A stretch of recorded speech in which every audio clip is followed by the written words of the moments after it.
वक्त ने साबित किया कि मुखालिफिन को बुग़ज़, हसद, गालम गलोच, बदतमीज़ी, बदतहजीबी के सिवा कुछ नहीं आता। तरक्की का तसलसल ना टूटता तो मुल्क, खित्ते और दुनिया में कहीं आगे होता, आवाम को तकलीफें ना झेलना पड़ती। साबिक़ वज़ीर आज़म नवाज शरीफ की मरीम नवाज के हमराह अरकान असम्बली से मुलाकात के दौरान गुफ्तगू। कहा, सियासी मैदान, दिफाई मैदान और तरक्की के मैदान में मुल्क और कौम की खिदमत का शानदार रिकॉर्ड रखते हैं।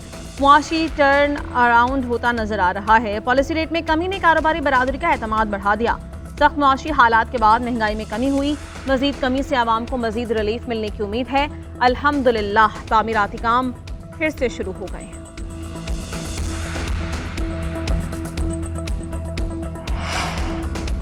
मुस्तफ़ा आमिर कत्ल केस में मुलजिम का रिमांड न देने का फैसला कलअदम करार। सिंध हाई कोर्ट ने पुलिस की चारों दरख्वास्तें मंजूर कर ली। मुलजिम अरमगान को इंसदाद दहशतगर्दी अदालत पेश करने का हुक्म। दौरान समाअत अरमगान का पुलिस तशद्दुद का इल्जाम। शर्ट उठाकर देखा तो कोई निशान मौजूद नहीं थे। सरकारी वकील ने अदालत को बताया कि मुलजिम की फायरिंग से पुलिस अफसर और अहलकार जख्मी हुए। मुलजिम ने कहा कि पुलिस मेरे घर डकैती के लिए आई थी, इसलिए फायरिंग कर दी। अदालत पेशी से कबल मुलजिम अरमगान के वालिद कामरान कुरैशी उसे हिदायत देते रहे कि तुम जिस्मानी और दिमागी तौर पर तंदुरुस्त नहीं हो। दौरान समाअत भी जबरदस्ती रोस्ट्रम पर आ गए। कार्रवाई के दौरान बोलने की कोशिश की। जस्टिस जफर राजपूत ने कामरान कुरैशी को डांट कर चुप करवा दिया।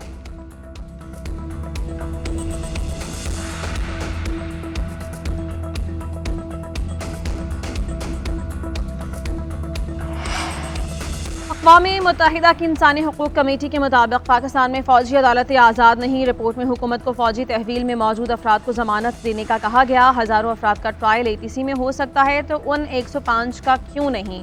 सलमान अकरम राजा का सिविलियन के मिलिट्री ट्रायल केस में मौक़िफ़। जस्टिस नुसरत हिलाली ने रिमार्क्स दिए। APS बच्चों के केस में ट्रायल हुआ था, इसमें दोनों सिविलियंस थे, इसलिए तरमीम लाना पड़ी थी। सलमान अकरम राजा ने कहा कि 83A हो या ना हो, 21D को हमने देखना है। दुनिया में युगांडा वाहिद मुल्क था जहां सिविलियंस का ट्रायल होता था। अब पूरी दुनिया में सिर्फ हम ही हैं जो सिविलियंस का मिलिट्री ट्रायल करते हैं। जस्टिस जमाल खान मंदोखिल ने रिमार्क्स दिए। जस्टिस आयशा की जजमेंट में 175(3) को भी डिस्कस किया गया। जस्टिस मोहम्मद अली मजहर ने रिमार्क्स दिए, अगर आपकी बात मान लें तो 175(3) खत्म हो गया है।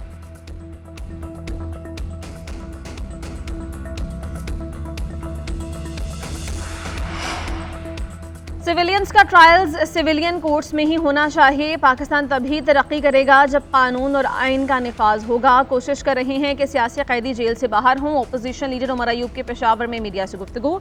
कहा, जजेस की तैनाती 26वीं तरमीम के तहत हुई, जिस पर एतराज़ है। पीका एक्ट को नहीं मानते, इसमें मीडिया और आज़ादी इजहार राय का गला काटा जा रहा है। मुसल्लत करदा हुकूमत ने PTI पर अनगिनत मुकदमात कर रखे हैं। बानी PTI और गुश्ता बीबी के साथ मिलना बंद कर दिया गया है।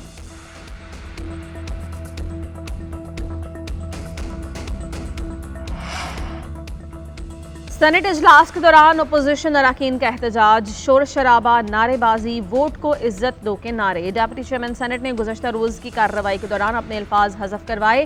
अपोजिशन लीडर शिबली फराज का डिप्टी चेयरमैन सेनेट से इस्तीफे का मुतालबा। कहा, गुज़श्ता रोज़ चेयर एक पार्टी बनी, आपका अरकान के साथ रवैया दुरुस्त नहीं था। अरकान के लिए ऐसे अल्फाज इस्तेमाल करना तौहीन है। वफाकी वज़ीर क़ानून आज़म नज़ीर तारड़ का ऐवान की कार्रवाई आगे बढ़ाने का मशवरा।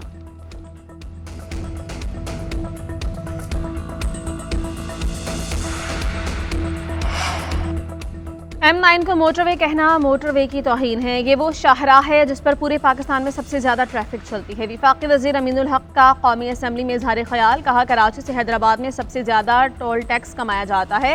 अफसोस कराची, हैदराबाद और सक्खर के लोगों को इसका फ़ायदा नहीं दिया जा रहा। वफाकी हुकूमत यकीन दहानी करवाए कि M9 को कब तक हल किया जाएगा। मुस्तफ़ा कमाल ने कहा, यह मसला वज़ीर आज़म लेवल का है। जब ये मोटरवे बना रहे थे तो मोटरवे का ये लिंक किस तरह रह गया। वज़ीर आज़म इस मामले का नोटिस लें। सक्खर से कराची मोटरवे जल्द मुकम्मल किया जाए।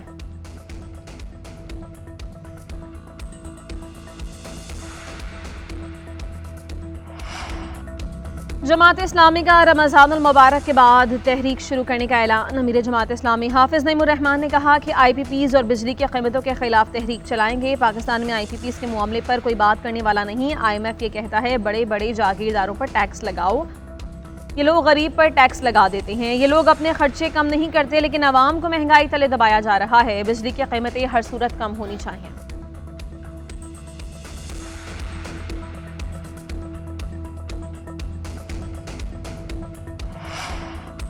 वज़ीर इत्तलात पंजाब अज़म बुखारी की स्टेज अदाकार लकी डियर के घर आमद, अदाकार लकी तीमारदारी की और खैरियत दरियाफ्त की।